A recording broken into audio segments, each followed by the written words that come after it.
All right, good morning, everyone. Looks like most of us survived the snowstorm, so that's good. Um, did you guys like the snow? What did you think of this? I had a good time. Made a little Nice. snow dragon. It was A fun. snow dragon. Do Yeah. you have photos? Yes, maybe. It's not very good because we did it later, but I thought it was cute. We're uh, 3 years in by the time we started on it. yeah, it was like I had to do homework, but then I had a little time to make a tiny little snow dragon. Awesome. Very nice. Anyone else have a good time in the snow, or just did everyone just kind of hunker down? So I have a little cautionary tale about the snow. I have a this gigantic lilac shrub that I absolutely love in my backyard, and it gets covered in these beautiful, fragrant blooms every springtime. And it's like kind of right next to the house, next to the deck in the house. So when you're sitting out on the deck in the springtime, drinking some coffee, you get the smell of the lilacs, and it's awesome. Last summer, I had some solar panels installed on my.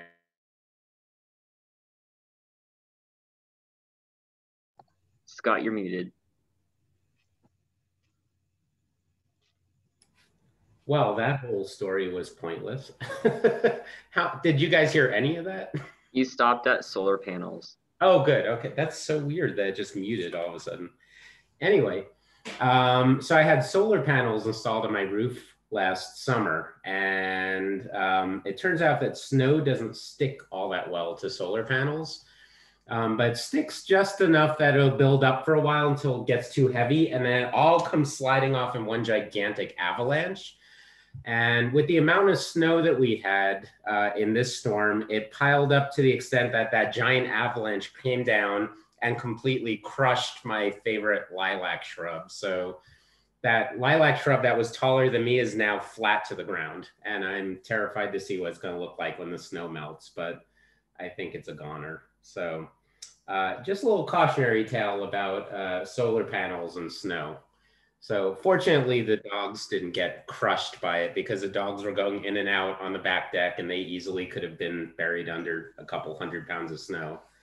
So that was a lesson learned.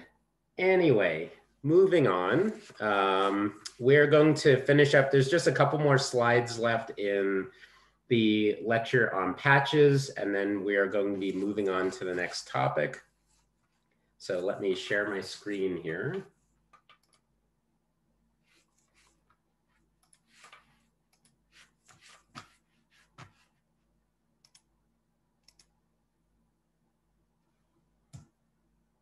All right, so this is where we ended last time. We were talking about different types of meta populations.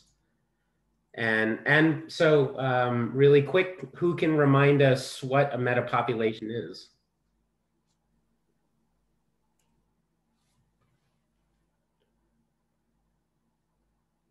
Anyone? Is it groups of the same species in different patches?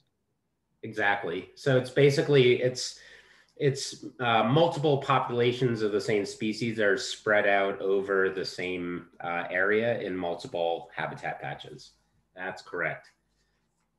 So anyway, that's where we left off last time. Move this thing out of the way. All right, so the next aspect of patches that we're looking at is the number of large patches. So in order to make, excuse me.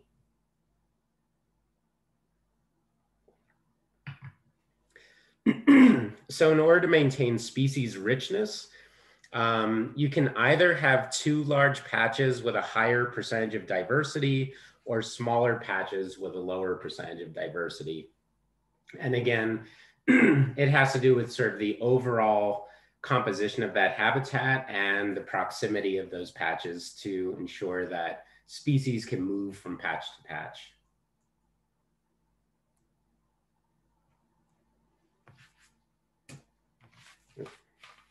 keyboard not working for some reason. There we go. Another aspect of patches is that when you have a group of smaller patches that may not be adequate if each one was on their own, together they can be equivalent or equal to a large patch, right? So again, it has to do with that proximity and the relationship between those smaller patches and how easy it is for species to move between those patches. So if you can't have one large patch, then several smaller patches can be just as good under the right circumstances. And a lot of this seems like once you start to think about sort of proportion of interior to edge and how species move between patches, a lot of this is kind of common sense. But these are good principles to understand because they affect the ways that we plan and manage the landscape.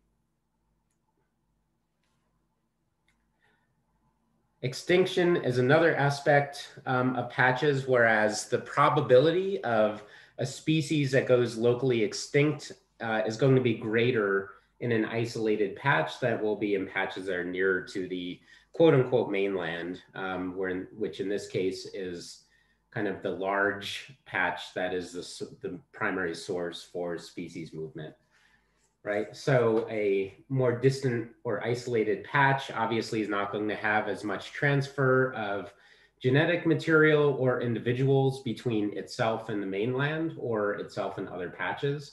And so therefore there's a higher probability that there will be a localized extinction event in that particular patch.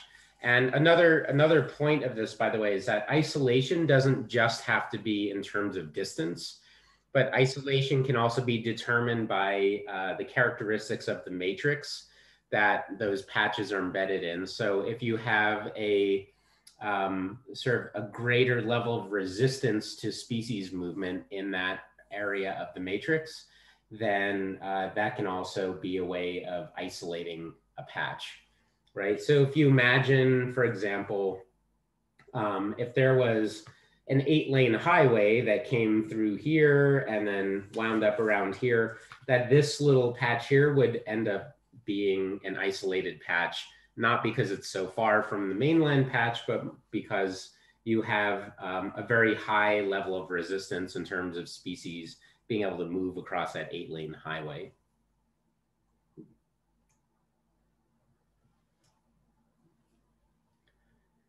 And then this diagram is basically just talking about whether or not species can survive and or reproduce. So if you have low quality habitat or poor quality habitat, species may be able to survive there but not reproduce, which is obviously going to increase the chances of a localized extinction event. Also, if you have an isolated patch of good habitat, again, that's a small population, higher chance of localized extinction. And then if you have multiple patches that are close enough together, then you're going to have a better chance that that metapopulation will survive over those multiple patches and will be able to reproduce. So it'll keep that population continuing. And then recolonization. This goes along with the idea of localized extinction, where if you do have a localized extinction event, the closer that patch is in proximity to the mainland or to other populated patches, the greater the chances that it will be recolonized than a more isolated patch. And again, that isolation can be determined either by the conditions of the matrix or by actual distance.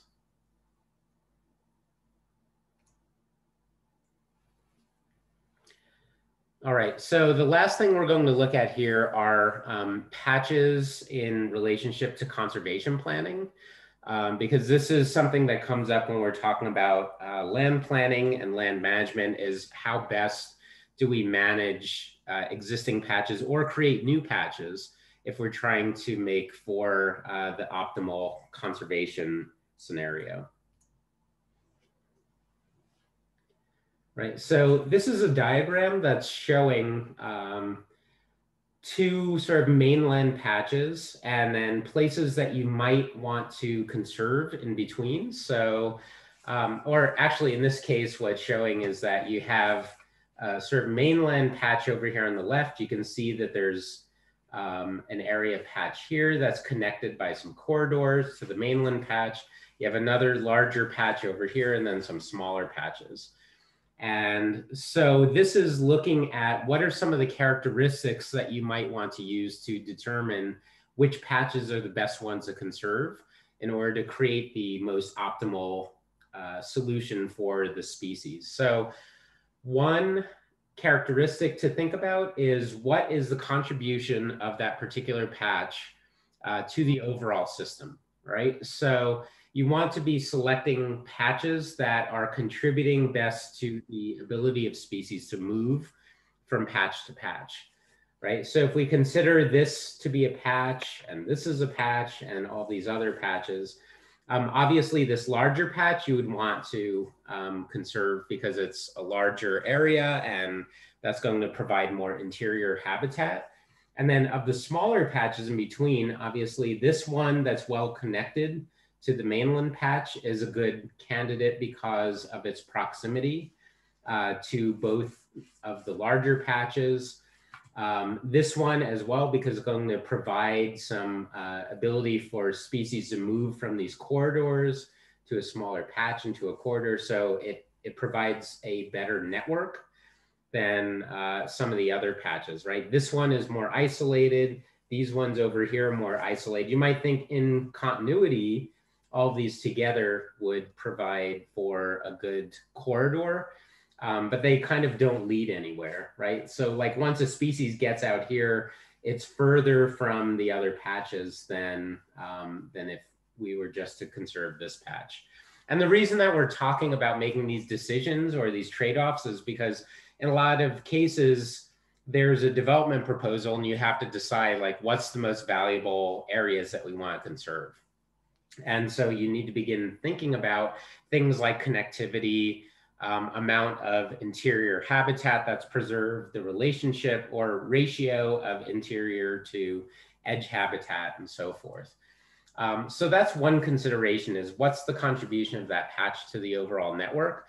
And then the second consideration would be whether or not there are unusual or distinctive characteristics of those patches, meaning that there might be specific rare or threatened species that are present in those patches that are not found elsewhere. And that would also obviously be a compelling case for conserving a specific patch. Right, so any questions about that? And again, this is, you know, the ideal here would be to conserve all of these patches, but unfortunately we don't always have that luxury. And so you need to begin to make value determinations in terms of what are going to be the most impactful patches to conserve if we can only conserve some of them.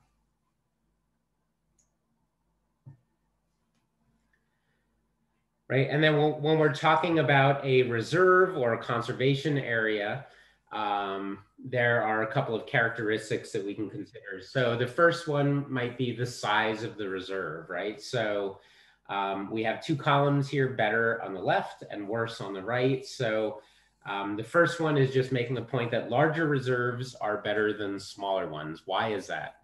Why are larger ones better than smaller ones?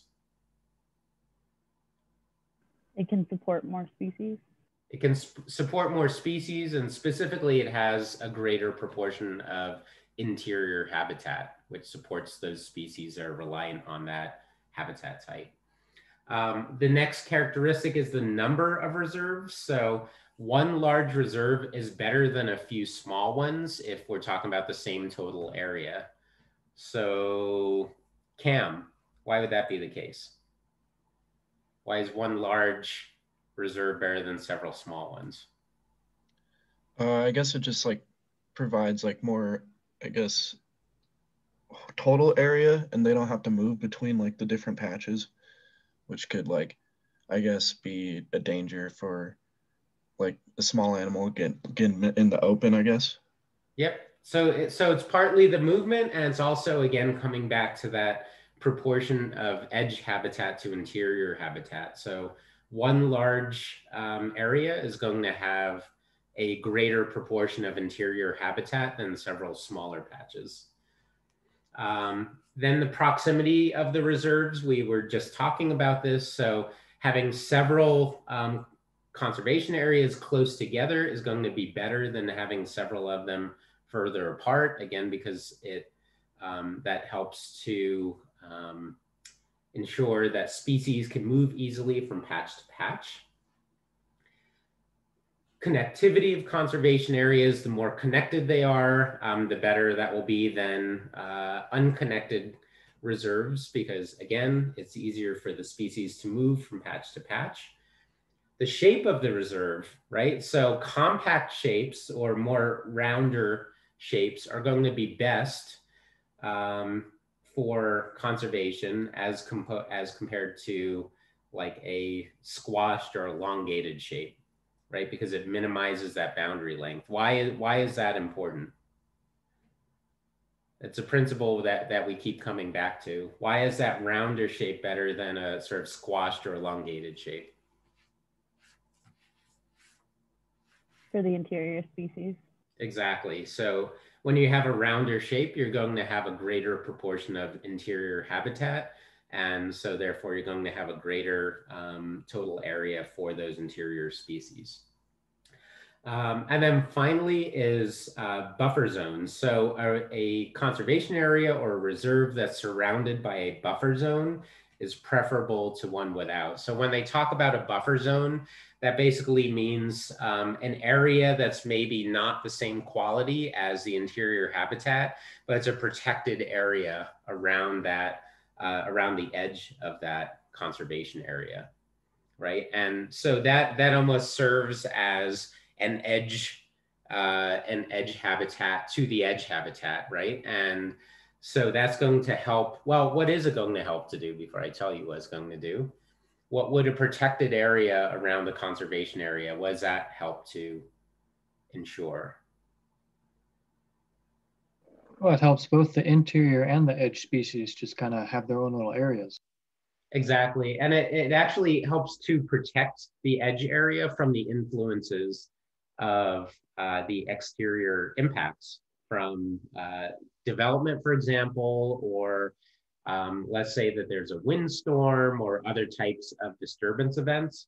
If you have a buffer zone, that can help to buffer, as the name implies, the influences of that particular event so that the interior habitat is protected. All right, so that brings us to the end of the patches lecture. So were there any questions about different aspects of patches that that we talked about that you'd like to go back to, or that anyone has questions about? All right, so now we'll move on to our next topic.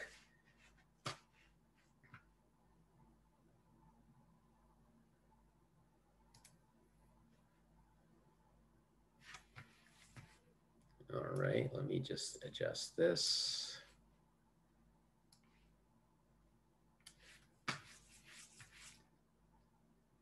All right, so our next topic is edges and boundaries. And obviously we've been talking a lot about edges and boundaries. You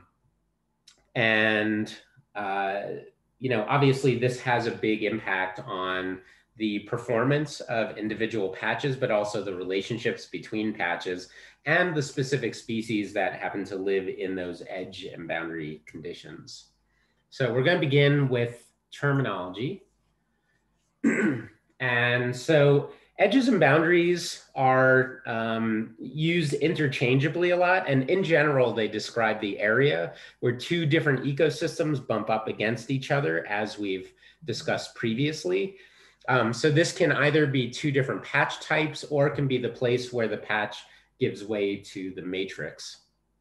And these terms, you'll see them sometimes used interchangeably, but they're not quite the same.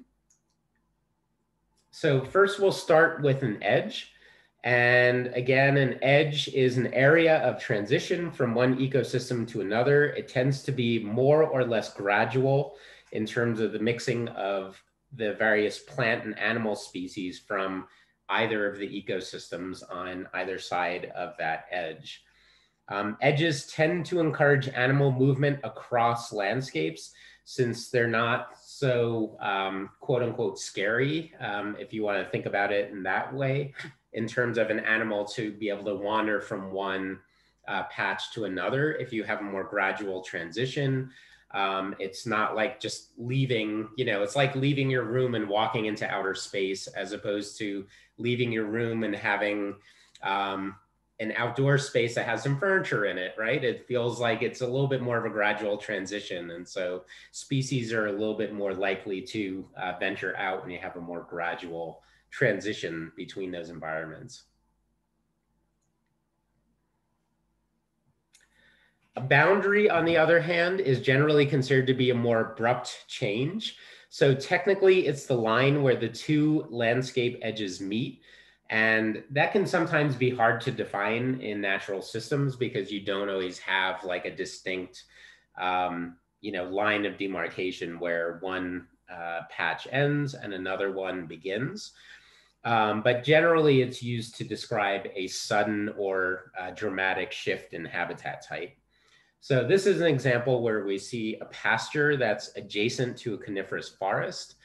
And there's really little or no mixing between those two habitat types, which is why it would be characterized as a boundary as opposed to an edge. And also why it tends to inhibit animal movement, right? So if you think about a species that's adapted to the interior of this forest, they're unlikely to wander very far from the edge of that forest because it's such an abrupt change. And it just feels like a much more threatening environment when you're kind of leaving what you're accustomed to. And the same is true for species that are adapted to the prairie habitat, where they're going to be less likely to just wander into that forest because it's such an abrupt change in terms of the conditions that they're adjusted to. So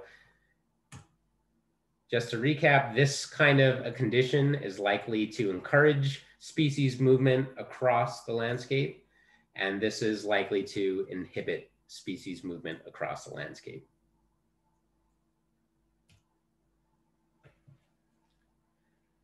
Right, so here's a diagram basically showing that, that difference, and also describing part of the reason why we have these two different terminologies for similar condition, right? So the terminology for edge tends to be more associated with the gradient model of landscape ecology, where you're looking at gradual changes in landscape types over distance.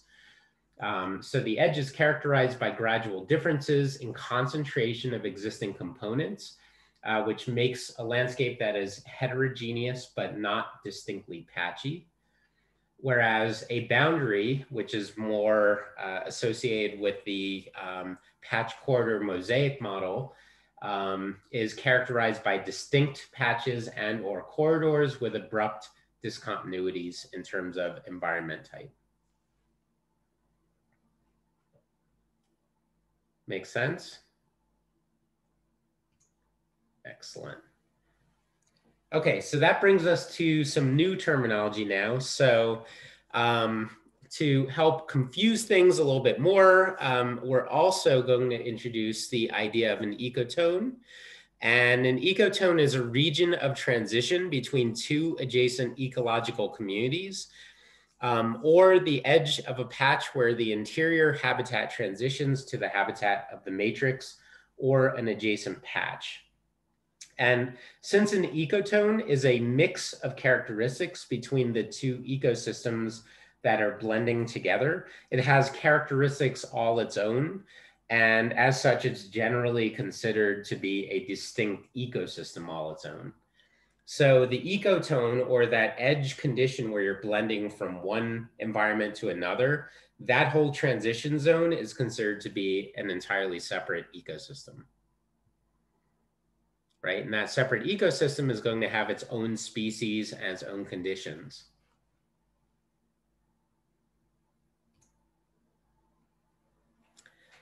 Another term that you'll sometimes hear is the term ecocline.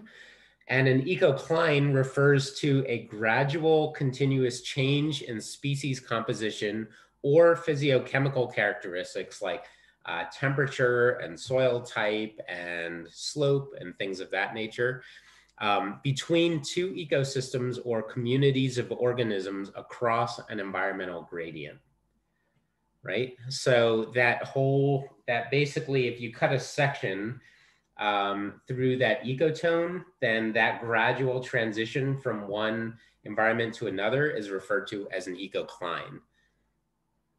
Right? And so this describes the gradient of biotic and abiotic environmental factors such as community composition, temperature, elevation, soil chemistry, light intensity, and so forth. They're all going to have an impact on which species are adapted to which portions of that ecotope.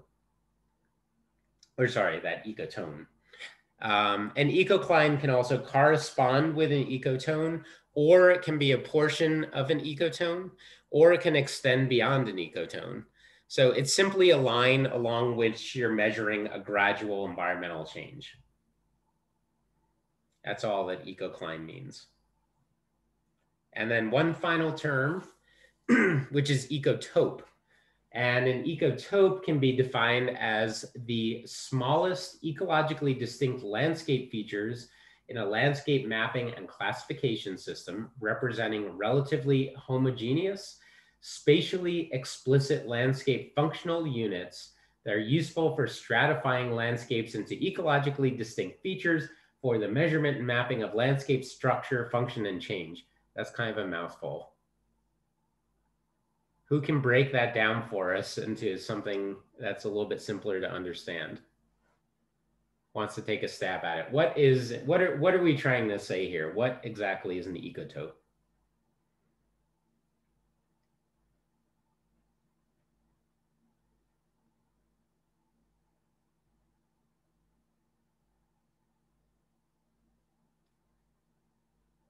Jonathan, want to take a stab at it? I mean, would it just be saying that it's features that create fragmentation across the landscape? Essentially. So, but they're smaller. Yep, and it's actually not even necessarily related to size. It basically has to do with, the simplest way of defining is an ecotope is basically a relatively homogeneous landscape classification unit, right? So a forest is an ecotope, a prairie is an ecotope, a lake is an ecotope. So it's basically each of those units that we use to describe the overall landscape. Does that make sense to everyone? So each one of those different pieces in that classification system is referred to as an ecotope. And I've been using the term ecosystem, but really you could use the term ecotope in interchangeably with the term ecosystem for the purposes of landscape ecology. It's kind of one relatively homogeneous area of the same landscape type. So this is a diagram that I put together because I know it can be a little bit confusing to understand all those different bits of terminology. So this kind of brings all of those together. So in this case, we have two different ecosystems, right? We have a forest ecotope and we have a grassland ecotope. So the forest ecotope is the patch, the grassland ecotope is the matrix. And of course, when you're just looking at something like, a cross section like the one we have here, describing sort of which one is the patch and which one is the matrix is a little bit unclear. And it's not even particularly important in this case because we're just talking about that area of transition from one to the other. But just for the purposes of this particular diagram, we're going to say that the forest is the patch and the grassland is the matrix. So the approximate line between where one stops and the other one starts is the grassland forest boundary. In this case, it's not at all a distinct line, right? It's kind of an approximation. And that's often the case with more naturalized types of landscapes because you have that gradual trend. transition from one to the other. Now, each of these ecotopes is going to have an interior habitat, and the portion of each ecotope that extends from the boundary to the interior is going to be referred to as the edge. And each edge, in turn, is influenced by both the interior conditions and the conditions found in the adjacent ecotopes. Right? So in this case, if we're looking at the grassland, the interior of the grassland is the area where it's clearly grassland and there isn't any kind of transitional species present. Same thing with the forest, right? So the interior of the forest habitat is the area where you have the interior species and there isn't a mixing of transitions. And then the transitions happen between the boundary and the interior. And that's the area that's referred to as the edge. That's that gradual mixing. Make sense so far? All right, let's continue with this diagram. Oops. Right, so next we have that area of transition from one interior to the other interior. And that whole transition area is referred to as the ecotone, because the ecotone is that area where you have that gradual, that sort of mixing of different species from two different landscape typologies. And then finally, the ecocline is just the cross-section that is measuring that gradual change in biotic and abiotic factors from one landscape type to the other. So does this diagram help to clarify all of that terminology, or is there still some confusion? Make sure you understand this, because this is some of the kind of thing that will be showing up on the exam, is understanding the differences between all of these bits of terminology. All right, let's move on. Okay, so next we'll look at some of the characteristics of edges and boundaries. And we'll begin by examining what causes vegetative boundaries. And you might say, well, nothing can go on forever, so there has to be an edge at some point. But you know, there's always some kind of an influence or an event or a factor that determines where those boundaries happen. So it's not so much the concept that, you know, why do we have to have an edge, but it's more what determines where those boundaries end up being located. Right, so in ecotopes, there are three generalized origins of boundaries. The first one is abiotic environment, such as differing soil types, landforms, or temperatures. So a forest patch that prefers alkaline soils is going to keep expanding until it runs into soil that's too acidic, for example. The second origin is, or cause of vegetative boundaries, is natural disturbances, including wildfire, tornadoes, and other disturbance regimes. So in this case, we have an area that's been burned by a wildfire, and so that creates an edge between the portion of forest that is still standing or still living and the portion that's been burned. And then thirdly, and most relevant from the perspective of landscape architecture and urban design, is human activities such as logging and agriculture that create distinct boundaries between landscape types, right? So in this case, a logging operation where the forest has been cleared comes right up against the existing forest and creates a very stark boundary along that transition.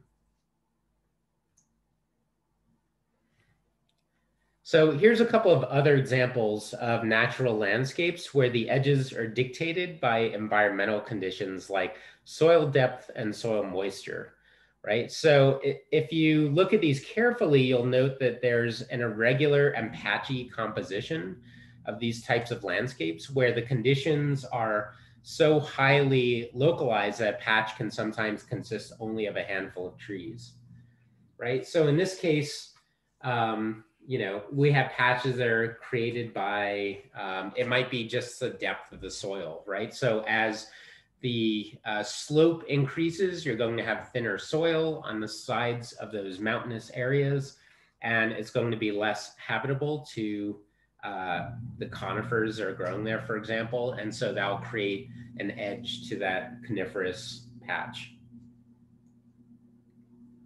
Right. And like I mentioned, it can be very localized. And that can also, though, be determined by not just the abiotic factors that are determining where those plants grow, but what else can it be determined by?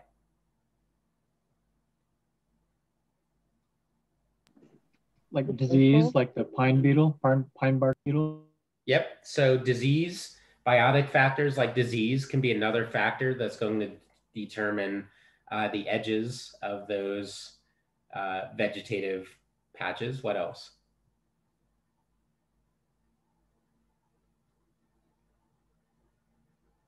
Dispersal. Yes, dispersal, right? So some of it is just going to be happenstance in terms of what birds are going to eat some berries and then poop out the seeds over a particular place, and then a new conifer grows in that location. So the dispersal is going to have an impact in terms of where we find edges as well. And then in terms of trying to characterize those edges, landscape ecologists use 4 main metrics. The first one is contrast, and that's the magnitude of difference between the adjacent ecotopes. So if you have a high level of contrast, that's going to be characterized as a boundary. If you have a low level of contrast, then it's more likely to be described as an edge or an ecotone. And then you can also have like a medium level of contrast, right? So that's the first characteristic. The second characteristic is the width or the distance from the boundary to the interior. So you can have either a narrow or a wide edge. Next is complexity, or the degree to which the edge meanders. So natural systems tend to have more irregular edges with higher complexity, and human-dominated systems tend to have lower complexity and more linear edges. And then finally, consistency, which is the degree of continuity along the length of the edge. So is that edge perforated, or is it continuous? Is it the same condition in all places? Is it a very high contrast edge along its entire length, or are there places where it has lower contrast? Does the width vary? Does the complexity vary? So that level of consistency is that fourth. And that's really just a measure of how consistent are the first 3, the contrast, the width, and the complexity. So all 4 of those together are the ways in which landscape ecologists describe edge characteristics.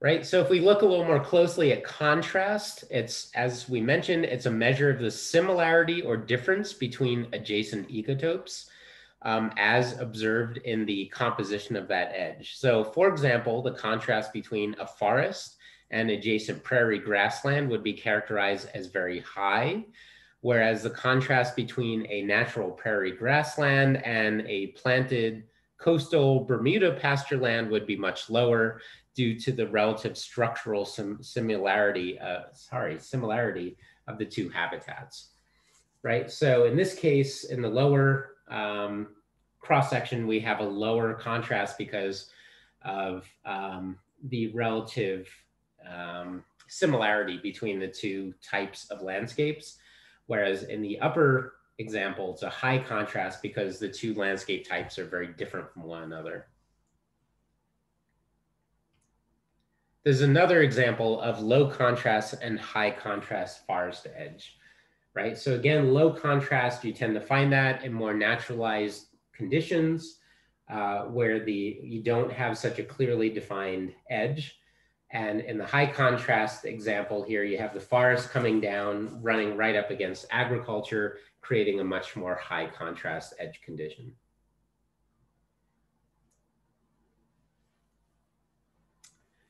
But a high contrast edge doesn't necessarily have to be a hard or straight edge, right? So this is an example where we see a high degree of contrast between a forested ecotope and the lakeshore, but it's kind of a soft and variable edge that still allows for a transfer of energy and materials more so than it would be in like a human-dominated system, for example.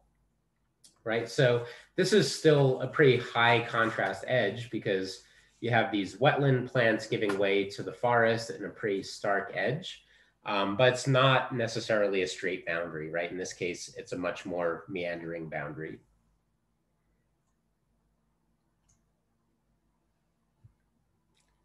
And then this is an example of what a high contrast edge might look like to a species that's adapted to the forest interior, right? So the field out there looks like a pretty scary place if you're adjusted to being under forest cover. And that prairie also looks like a good place to get eaten. So you're not likely to cross that threshold unless it's absolutely necessary or unless you can identify another forest patch that's nearby enough that you're willing to take the chance and make a run for it. Right, so this is an example of where that idea of contrast becomes important, because if you have more gradual contrast, then you're more likely to get closer to that other ecotope and then transition across it or move across it because of that gradual transition.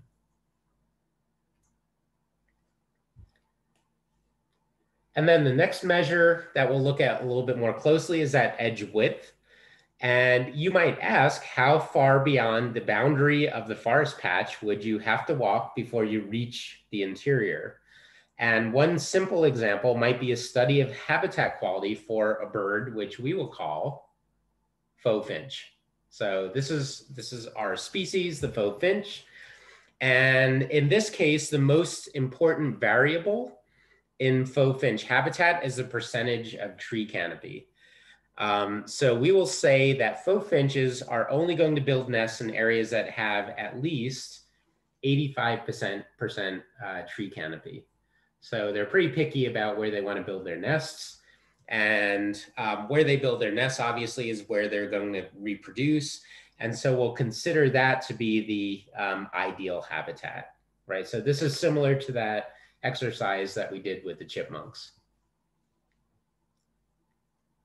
So let's say that we measure the canopy cover at the center of the patch, meaning the point that's furthest from any boundary, and that at that point it's 100% canopy cover. And so we know that at least some part of this forest patch is suitable, ideal habitat for a faux finch. Then we start sampling across the patch to find what the percentage of canopy cover is and find the area where it drops below 85%. Because that's going to determine, from the point of view of this particular species, where does the edge begin and where does the interior begin, right? So it's going to be relative to that specific species that we're studying, right? So as we sample across this patch, we find places where the canopy coverage drops below 85%, and then that's going to be considered the point at which the edge transitions to the interior. And by connecting all of those points with an isoline, we can determine the dividing line between the patch edge and the interior, right? And so note that the edge is not consistent all the way around, right? In some places it's thinner, and in other places it's thicker in terms of the width of that edge, right? And that's just determined by, it can be determined by abiotic factors like, like temperature and soil characteristics, or it can be influenced by, exterior influences like disturbance events, right? So maybe the prevailing wind is coming from the west. If we assume north is up, the prevailing wind is coming from the west. And so that's creating a condition where we have a wider boundary on the western side than we do on the eastern side. right? But that edge there, of 85% or greater canopy cover is going to determine what constitutes the interior habitat for this particular species. Does that make sense? All right. So there we have the patch interior, and then everything around it that transitions to the matrix is going to be the patch edge.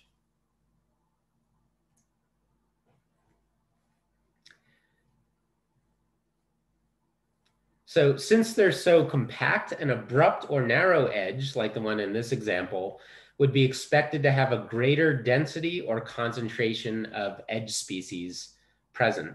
But a wider and lower contrast edge tends to have greater overall biodiversity due to the greater diversity of habitats that they contain, right? So if you have a much narrower edge condition, you're going to have a greater density of species because they're basically all kind of crunched together into a smaller space.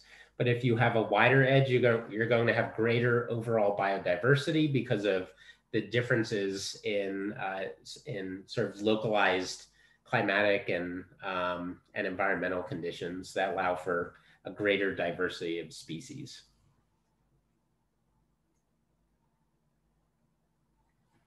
The next characteristic we'll look at in more detail is complexity, which can be linear in the case of human influenced and maintained edges, or more irregular, which is generally associated with naturally occurring conditions, right? So in this example, on the upper left, we see very simple or linear edges, and on the right, more complex or irregular edges. And edge complexity tends to be expressed in multiple dimensions, meaning that it's also associated with another important characteristic, which is structural diversity. So a high edge complexity is positively associated with high structural diversity, just as low edge complexity is associated with low structural diversity. And that's important because a landscape with high structural diversity, again, provides a wider range of habitats and therefore supports greater overall biodiversity, right? So this is a diagram that's just kind of making that point where if you're going to have that higher structural diversity with more complex edges, creates a greater diversity of habitats and therefore greater biodiversity than you have with a simpler or more linear edge. Any questions about that? Does that make sense? Good.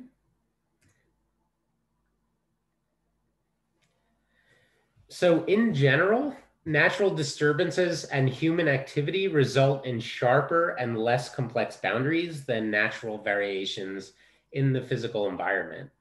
And as such, the hardness or softness of edges can be an indication of their origins and the processes that created them, right? And this can create a progression from low complexity, which is associated with human processes, low permeability and low biodiversity, up to high complexity, which can be associated with natural processes, higher complexity, higher permeability, and higher biodiversity.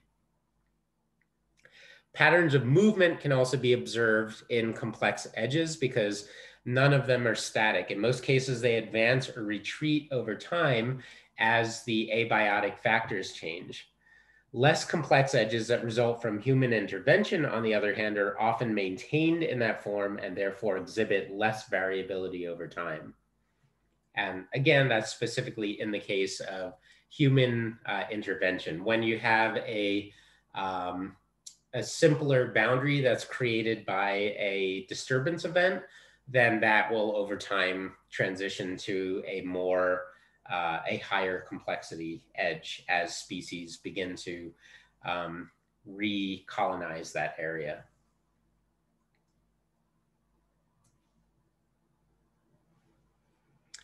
And then the complexity or curvilinearity of the edge, which when combined with the edge width, give us a measure of the total area of edge habitat, as seen with the darker shading in these diagrams. The higher complexity and greater width are both associated with increased acreage of edge habitat. And of course, the greater the acreage of the edge habitat, the greater the biodiversity in general, and the greater the acreage of ecotone that you're going to have as it transitions from one landscape type to the next. And then finally, we have the edge consistency, which simply refers to the continuity of the edge. So in the top photo, we see an example of a very consistent continuous edge where the character is more or less the same along its length. And then in the bottom edge, or the bottom image rather, it shows what would be considered a perforated or discontinuous edge, which is often the condition found in wetland landscapes, for example. The edge of one plant community is interrupted and perforated by other separate plant communities based on changing environmental conditions and intense competitions between species in those narrower ecotones. And again, we see that discontinuous edges have greater structural complexity and therefore support a much greater richness of animal species.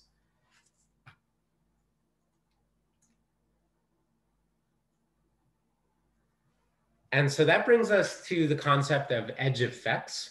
So if any of you have hunters in the family, or if you're hunters yourselves, you'll know that hunters love edges because that's where game species are often the most abundant. And more specifically, they love edges that are high contrast, wide, complex, and perforated, since those are the habitats with the richest diversity of species, including all sorts of wild game. And those are the species that are the ones that are most often the target of hunters. So these types of environments where you have edge conditions are going to be the places where you're going to find that richest diversity of species all kind of commingling with each other. Right, and the reason that all of these factors are important is because of a phenomenon known as edge effects, which we've kind of touched on previously, but we'll examine in a little bit more detail now.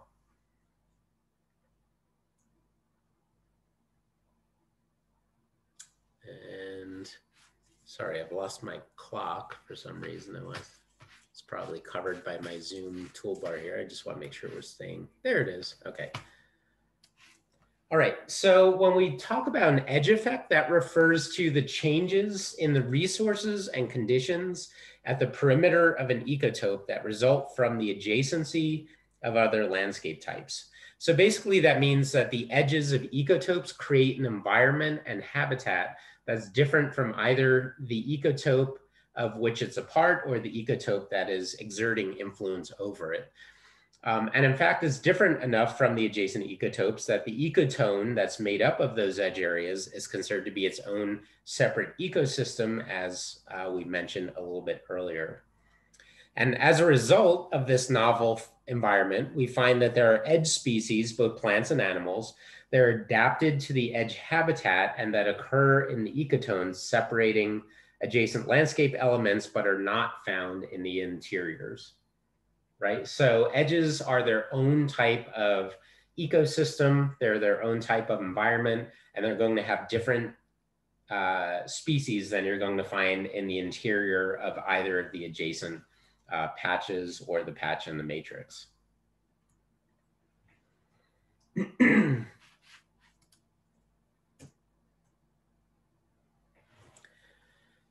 Edges and ecotones are affected by variations in both abiotic and biotic factors. So abiotic edge effects include changes in the physical state of the ecotone resulting from solar radiation, moisture, temperature, humidity, wind speed, soil nutrients, and so on.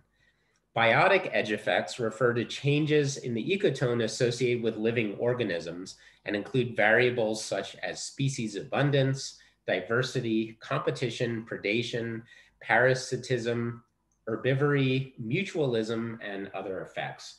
So it's basically that competition between different types of species or the influences that the species are exerting on the vegetation that will create some of those biotic edge effects.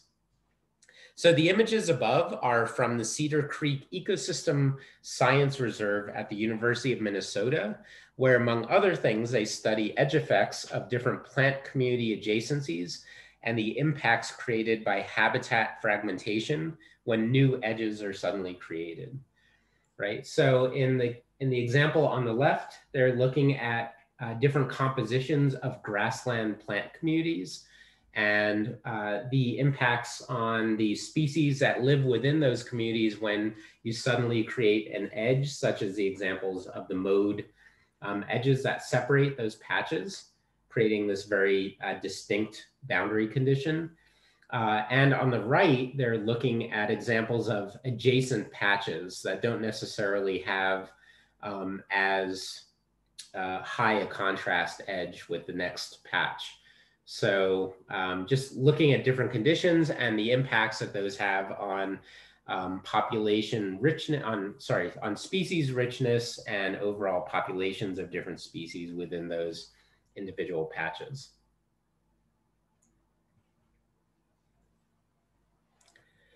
Now, edge effect is important because it's a key determinant of the edge width.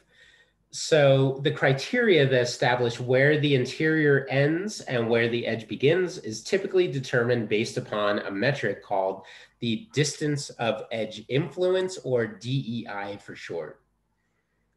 So DEI is the depth to which edge effects penetrate the patch, and it's equivalent to the edge width. In other words, it's a distance from the ecotope boundary to the start of the interior habitat. The specific effects that are considered are dictated by the phenomenon or species that's being studied, right? So in the case of the faux finch, we're looking at the percentage of canopy cover. But in the case of a different species, it might be based on the percentage of a particular plant species that's available because that species, the animal species we were looking at likes to eat that particular plant, or it can have more to do with the amount of light penetration or other types of effects. Whoops. Scott, can you say the relationship of the depth to the edge penetration again? Yes, so the depth is basically determined by the penetration of the edge influences, right? So the edge effect is going to penetrate. So when we talk about edge effect, we're talking about, for example, the amount of sunlight that gets down to ground level, right? And the amount of sunlight that's getting down to ground level is going to be determined by how much tree canopy there is, the heights of the plants that are in that edge zone. And so as we measure that, that's the distance of edge influence, is the depth to which those edge effects are going to penetrate into the patch. So if the light levels are at 20% in the interior, any place that goes above 20% is going to be a place where the edge influence is penetrating and creating an edge condition that's different from the interior. Does that make sense? Yeah, thank you. Yeah. And again, that's going to differ depending on the species that you're studying. So for some, it might be light levels. So like a good example is like if you're looking at the types of plant species that are going to differ from the edge to the interior of the patch, a lot of that has to do with light levels, because some plants are more adapted to full sun, others are more adapted to shade or partial shade. And so the amount of light that's getting down to the ground level is going to determine where those plant species are growing and where they're not growing. And so that's again, that distance of edge influence is just a measure of how far, where that transition zone from the edge to the interior occurs. Right, and then how you go about measuring the DEI has been the subject of countless scholarly articles. So there's not really any one standard. Most methods of quantifying the DEI rely on advanced statistical methods that go well beyond the scope of this course. So while you don't need to know how to measure DEI necessarily, you need to understand the concept that it represents and why it's important. So edge effect, and therefore DEI, is characterized by measurable and abiotic and biotic influences, as previously mentioned. So for abiotic influence, we're looking at physical, atmospheric, and/or phenomenological effects, such as increased light penetration and temperature and decreased humidity with respect to the interior. These influences typically penetrate, whoops, Zoom menu is always getting in the way no matter where I put it. Let's try putting it over here. These influences typically penetrate anywhere from 30 to 250 feet into a patch. Click on this again, here we go. And then the far more impactful influences on edge and patch ecology, however, tend to be the biotic influences. So these include things like a higher rate of non-native and animal diversity as compared to the interior, and a higher incidence of domesticated species such as cats, dogs, farm animals, and so on.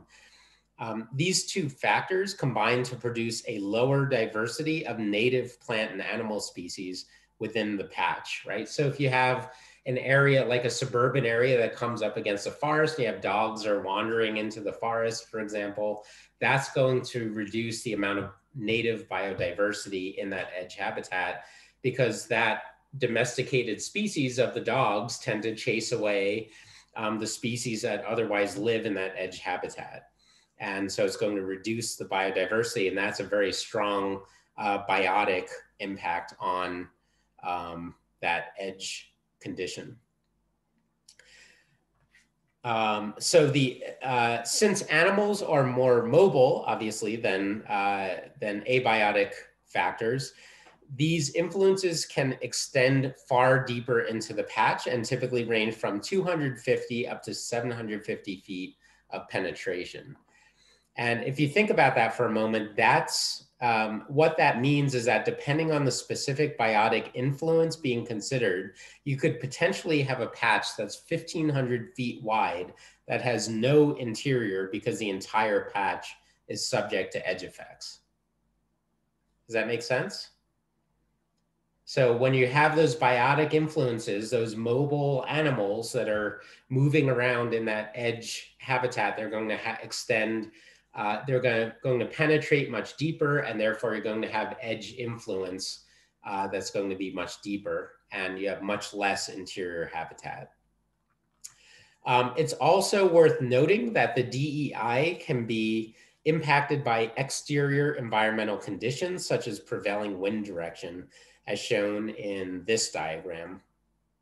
So here we see that the DEI is much larger on the side of the patch exposed to prevailing winds than it is on the side that's not. And edge width is therefore not a constant value and differs around a patch, as we saw earlier in the example with the faux finch. Right, so those abiotic factors, in this case, the wind direction is creating a much deeper penetration of those edge effects on the one side than it is on the other side of the patch, because that wind is literally blowing external elements like grassland seeds and maybe insects and other types of biotic factors into that patch, and therefore creating a much deeper level of penetration and a much wider edge on that side of the patch than it is on the side that's protected from the winds.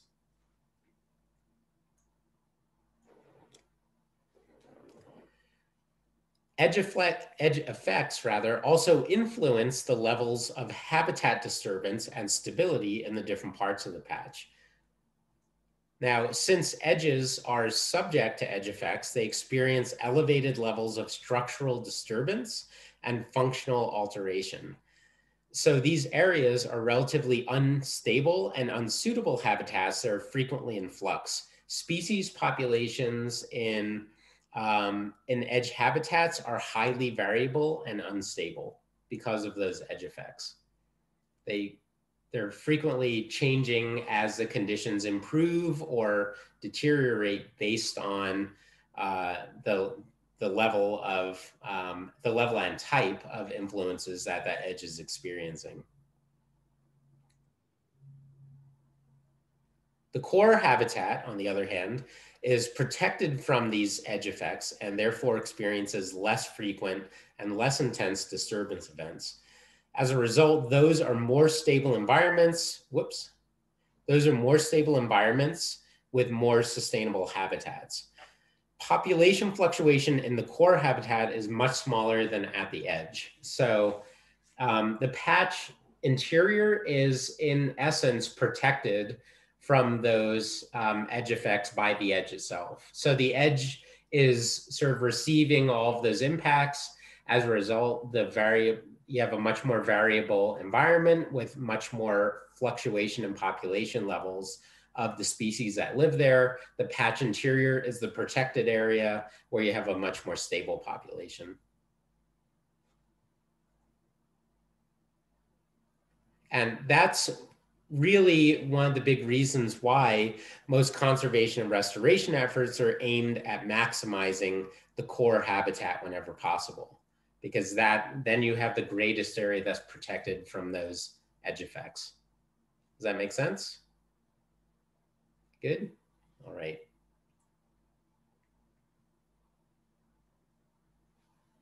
So given that edges and ecotones are areas of both high species biodiversity and relatively high instability, they're of particular concern to wildlife ecologists. And this is a brief video. We'll end with this. It's a brief video from the Columbia University Earth Institute, which describes how researchers are studying one of the world's largest ecotones and how it's responding to climate change.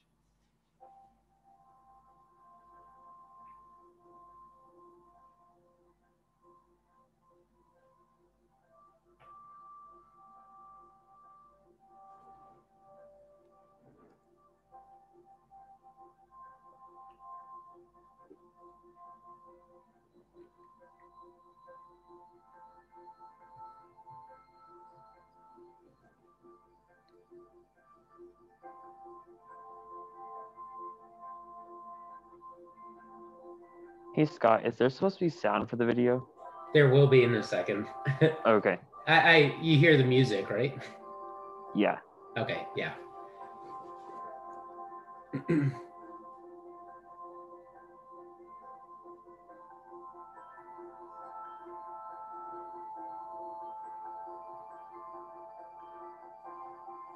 are about 232 miles north of Fairbanks, Alaska, off the Dalton Highway, and we're really close to the northernmost extent of spruce trees.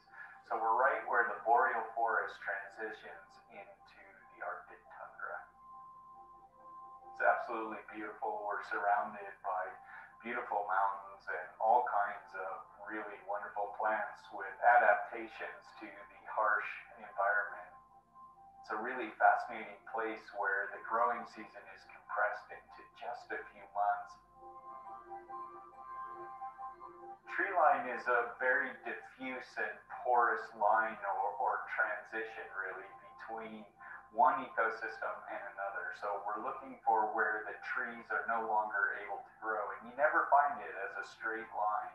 It's in and out because there's so many different factors influencing tree growth. And this transition is probably the largest transition on the planet between one ecosystem and another because it goes all the way around all the continents in the northern hemisphere. And where the transition exists is thought to be responding to climate change. The interesting thing about tree line is there's quite a few hypotheses that the environment and the environmental conditions are driving the occurrence of trees and then the disappearance of the trees. And the prime candidate for an environmental variable controlling tree line is temperature. So the growing season temperature is critical to the way the trees function and grow here at tree line.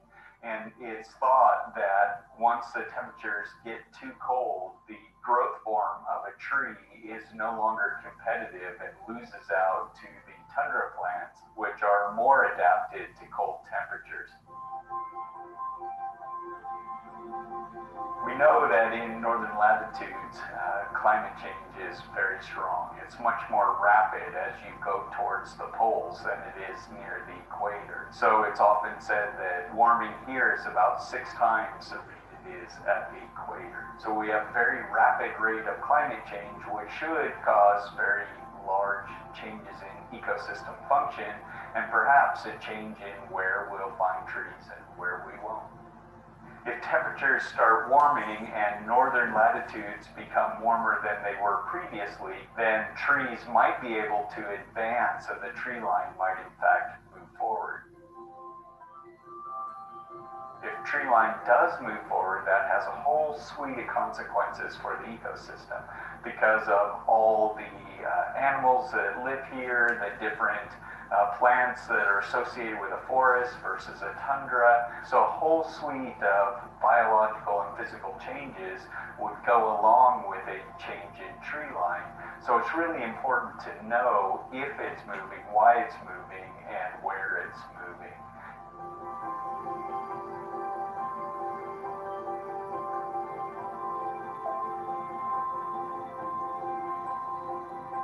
So we know temperature is a big driver for the occurrence of trees in this ecosystem, but we also know things like water, nutrients, wind, light, snow cover in the winter. All of these things can affect the way trees grow. So it's probably a complex combination of these environmental variables, which is controlling where the trees are and where they aren't. And that's precisely what we'd like to work out.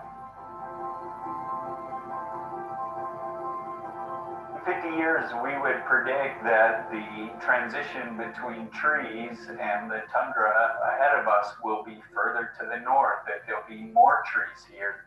The tundra now goes all the way up to the Arctic Sea. It has nowhere to go, and the trees might simply keep encroaching.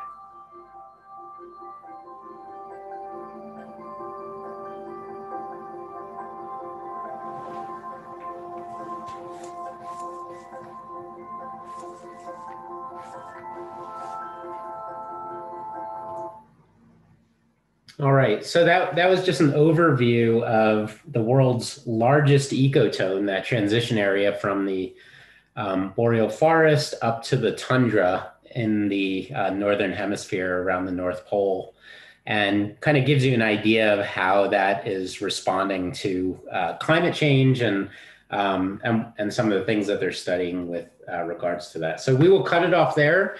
And we will pick up with edge function when we meet again on Thursday. So have a good one. Have fun digging out if you haven't done so already. And I'll see you guys on Thursday. Thanks, guys. Yeah. Thank you.